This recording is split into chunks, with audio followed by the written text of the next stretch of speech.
Well, I don't think we should be optimistic about this development because in the past we've been spending a lot of money rehabilitating and maintaining these refineries, and we have not seen results. And doing this over again will not yield or lead to a different result. And to me, this is not entirely necessarily, because this is a time when we need to invite and involve more private sector into the management of the upstream and downstream sector of the petroleum. And now what we are seeing is more involvement of the government. Government has a lot of responsibilities. There are a lot of investment need and development requirement across the country, a lot of issues we face. And committing resources to rehabilitate refinery at this moment is not the necessary call. So to me, instead of the government to divest away from the petroleum sector, what we are seeing in the country, unfortunately, is government is putting more investment and more stake in the petroleum sector. So this is a time for privatization. Most national oil companies are being privatized. Even the Aramco, the big oil companies around the world, BP, all these companies have been privatized. And let us see this kind of deregulation from the refinery, from the downstream sector. Upstream sector, of course, we've seen the involvement of private sector, how it has boosted the production of crude oil. More than 90% of crude oil production are done by private sector. The Nigerian government, or through the NNPC, only produces less than 10% of the crude oil production in the country, and this is the benefit of involving private sector. So if you could achieve this success at the upstream value chain, then we can only achieve this success, this level of success, if you can involve private sector at the downstream sector. Now, if I got you right, are you saying privatizing the refineries would be a better option than sinking money to revive them? Because these refineries are outdated, more than 30 years. Some of them more than 40 years. And their level of efficiency is around 30%. And that's huge loss. Even if you put this crude oil, you're going to lose a lot of that portion. Almost 70% of the oil you put in there to refine, you're going to lose that. So it's very, very inefficient refineries we have. So far in recent months, they have not produced any output. So this is a huge liability on the side of government. So we should get rid of them. And I believe the money that we could build a new refinery, with this money, 1.5 billion naira that we want to rehabilitate the Port Harcourt refinery, if you can get 3 more of that, we can build a new refinery. And if you put together all the monies we've been spending maintaining and rehabilitating all these refineries over the years, we could have built a bigger refinery than even Dangote's refinery is likely to come on board this year. Refineries, I think the maximum operating capacity of refinery, one of the, I think, most efficient refineries in Canada, you have around 95% operating capacity. So you cannot have 100% operating capacity. It's not possible. And then for the demand relating to your question, the domestic demand is put around 70 million liters per day in Nigeria. And that's, if you convert it into barrel, that will give you around 400,000 barrels per day. So if you can have a operational capacity of a refinery or combined refinery capacity within the country of 400,000 barrels, that could be sufficient. And we have Dangote refinery that has around 650,000 barrels per day, and that could serve the local market. But if you look at the Port Harcourt refinery, combined capacity of that is around 200,000 barrels. So I don't know where the other figure is derived from, but put together, we have half of the local demand in the country could be met potentially by the Port Harcourt refinery, but it could not operate at full capacity. I just mentioned that the Port Harcourt refinery has 31% efficiency rate, which means we're going to lose a lot of our crude oil if we put in there because it's very inefficient. Perhaps isn't that why the rehabilitation is coming? Yes, so perhaps if we doesn't have do the rehabilitation, and the government is actually saying this is not just a turnaround maintenance that we've been having. What they want now is a more repair work, a more elaborate repair work on the refinery. Yeah, so if you do that, we could likely enhance it to around 60%, but it could still not meet up to half of the local demand we have. So going back to your question where it is efficient, with this $1.5 billion, and if we could put this money aside and then privatize these refineries, with the money we are going to get from privatizing these refineries, we put it together with this $1.5 billion. We can build a refinery that will compete or even out-compete Dangote's refinery. But with this rehabilitation and whatever you call it, and Dangote's refinery is coming soon, they cannot compete with this refinery. So what we're trying to do is to create a very great competitor. And like I mentioned, the Nigerian government has a lot of competing demands. This rehabilitation is very expensive. Everyone agrees that it's very exorbitant. And when we have insecurity, when we have educational gap, health gap, the government is supposed to put money in this kind of stuff, not in this kind of risky investment, that in the future you're going to do that again and again. And even if you do that, that does not mean you're not going to stop, you're going to stop importing refined petroleum. If you look at our import basket, the largest item we import in terms of monetary value is the refined petroleum. And we have this crude oil. And that's what created too much demand for dollar.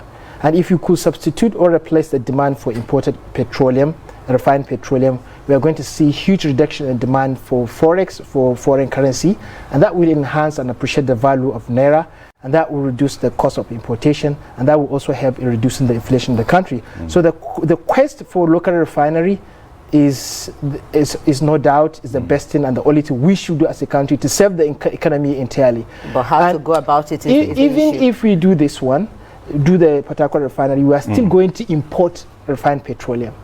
But so the idea is be more investment for other refineries as well. Yes, but likely to come in the future. But the idea is, in economics, you have to ask the question of when. There is always when. When is the best time to invest? Now, I'm making reference because the idea is just a local capacity operation. What we want target is by the end of 2021, we don't want to import a single liter of refined petroleum. That's our target. And how do you achieve that? Through Port Harcourt refinery, rehabilitation is not the only option. It could be an option, but it's not the best option. So what our target is to see that we are not importing. If we do that, we are going to avoid the cost of the inflation of the dollar. We are going to stop importing expensive petroleum, and we are going to have reduction in inflation. So my idea is these refineries are outdated, and if we keep rehabilitating them, we are giving room for corruption. Many times we have seen money spent, but there is no result at the end. And nobody monitors even the rehabilitation process at the end of the day. It's the best. There's no better time. They say, like this was saying, the best time to plant a tree was 25 years ago. And the second best time to plant it is today, right? If you couldn't privatize these refineries all these years, this is the best time to do that, especially when the government don't have enough resources to cater for the ever-growing population demands. So what I'm saying, even if you decide to go for commercialization, it's still under the same public institution. And public institutions are known with inefficiencies and nonchalant attitude. What he means by commercialization is having these refineries owned and managed by public institutions or public servants, but they have this profit motive. The Kaduna refinery, the Port Harcourt refinery are operating just to serve the public purpose, not for profit purpose. But if you can convert them into profit motive business, that's commercialization. Isn't that the line the government should be towing? That's what the commercialization means. But privatization is handing over entirely the whole asset and liability to the private sector. So that's the best thing we need to do. Even if you put it under the public government, public administration or public institution, the government still has to be involved, and there's still going to be this kind of continuous inefficiency. The modular refinery you talk about are possible options. But if you look at the little capacity, 1,000, 5,000, before you put it together up to 400,000 with their inefficiency and environmental effects, and with the bigger refinery coming on board, how do they compete? How do they outcompete these bigger refineries? So there are options. There are also private sector driven businesses. So the whole idea is in the downstream sector we have to privatize, and the reason why we also have problem with the pricing issue is because NPC is also monopolizing the supply of refined petroleum. All right, Dr. Ahmed, my concern here is actually the maintenance of these refineries. Of course, government has given this approval. Whether it will rescind this decision based on what you're saying here is a story for another day. But now with the rehabilitation, if it goes on, one thing is rehabilitation, the next is maintenance. And the government has said it is also also going to get another company, you know, a private professional company that will manage these refineries when fixed eventually. So $1.5 billion you're talking about is just a small fry from what we may likely spend at the end of the day. Yeah, and yeah, they said that they're going to do it also in batches. That's another thing to add to that.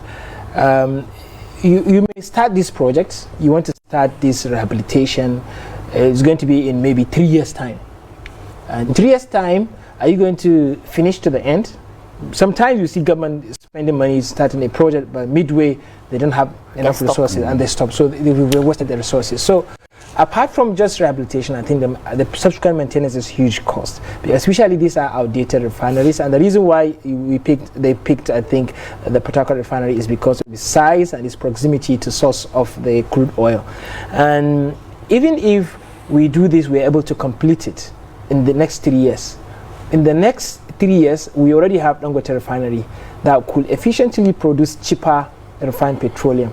Will this Port Harcourt refinery compete with the Dangote refinery? The answer is no. So instead of now doing this, like I said, let's privatize this and then use this money with this 1.5 billion naira dollar and build a new refinery.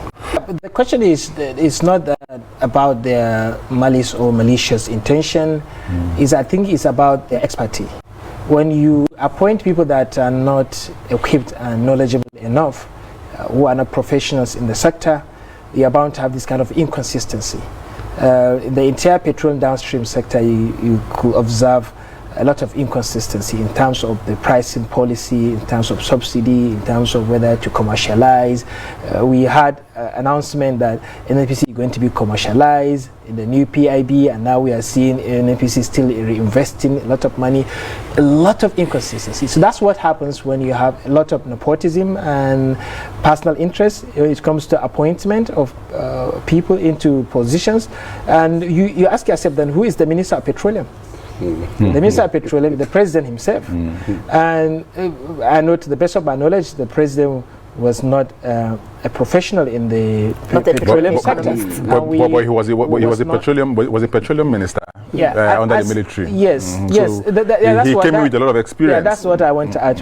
Experience is good. He has the experience as a minister. At that time, it was military.